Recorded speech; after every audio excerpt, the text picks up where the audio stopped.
श्री स्वामी समर्थ. ओम नमो भगवते वासुदेवाय नमः. नमस्कार मित्रांनो, आज आपण जाणून घेणार आहोत अधिक मासातील सोमवती अमावस्येचे महत्त्व, पूजा आणि लाभ. हिंदू धर्मात अमावस्येला विशेष महत्त्व आहे, पण जेव्हा अमावस्या सोमवारी येते तेव्हा तिला सोमवती अमावस्या असे म्हणतात. यावर्षी ती अधिक मासात आल्यामुळे तिचे पुण्य अनेक पटींनी वाढते असे धर्मग्रंथांमध्ये सांगितले आहे. सोमवती अमावस्येचे महत्त्व. या दिवशी भगवान शिव, माता पार्वती आणि पितरांचे स्मरण केले जाते. या दिवशी केलेले स्नान, दान, जप आणि पूजा विशेष फलदायी मानली जाते.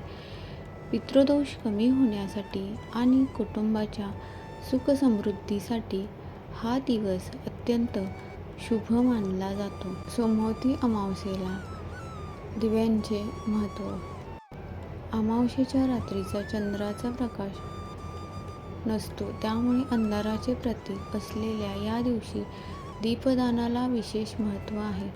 धर्मशास्त्रानुसार दीप म्हणजे ज्ञान, पवित्रता आणि दैवत्वाचे प्रतीक. या दिवशी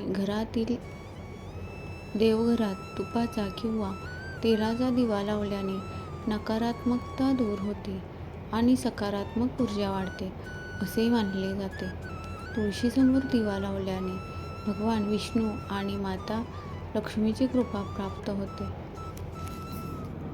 पिंपळ वृक्षाजवळ दीपदान केल्याने पितृ संतुष्ट होतात आणि त्यांच्या आशीर्वादाची प्राप्ती होते असे मानले जाते. मंदिरात किंवा नदीकिनारी दीपदान केल्यास अनेक जन्मांचे पुण्य लाभते असे पुराणांमध्ये वर्णन आहे. या दिवशी काय करावे?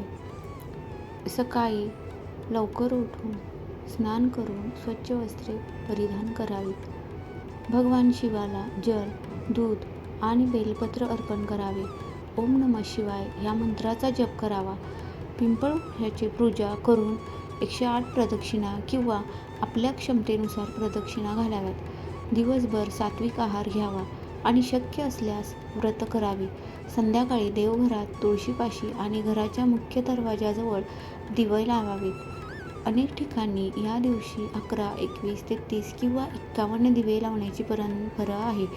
या महिन्यात 33 दिवे लावण्याला अधिक महत्त्व आहे. मात्र दिव्यांची संख्या महत्त्वाची नसून भक्तिभाव महत्त्वाचा असतो. या दिवशी मिळणारे लाभ. पितरांची कृपा आणि आशीर्वाद प्राप्त होतात.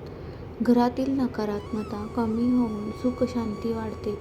भगवान शिव, भगवान विष्णू आणि माता लक्ष्मी यांची कृपा प्राप्त होते. धन, धान्य आणि समृद्धीत वाढ होते.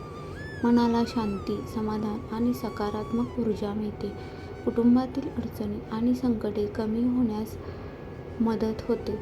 शास्त्रांमध्ये असे सांगितले आहे की अमावस्येच्या दिवशी श्रद्धेने केलेले दीपदान, जपदान, दान आणि पितरांचे स्मरण यामुळे अक्षय पुण्य प्राप्त होते. म्हणून या अधिक मासातील सोमवती अमावस्येला भक्तिभावाने पूजा करा, दीपदान करा आणि भगवान शिव, भगवान विष्णू तसेच आपल्या पितरांचे आशीर्वाद प्राप्त करा. हर हर महादेव. पितृदेवो भव.